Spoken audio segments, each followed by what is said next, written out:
लीगी रहनुमा एहसन इकबाल का कहना है कि तहरीक अदम एतमाद जरूर कामयाब होगी। हुकूमत के हर हथकंडे का जवाब देने के लिए अपोजिशन ने हिकमत अमली बना ली है।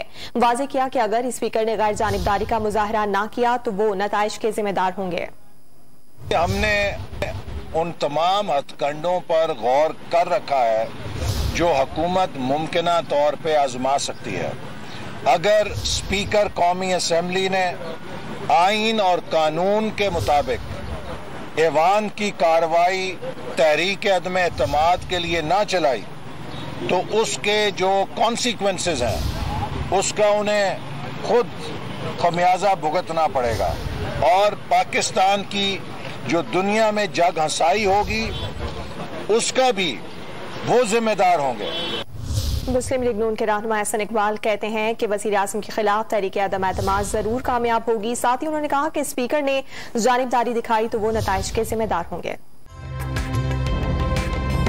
ताज़ा तरीन वीडियोस के लिए हमारा YouTube चैनल सब्सक्राइब करके बेल आइकन प्रेस करिए ताकि आपको मिले हर अपडेट सबसे पहले।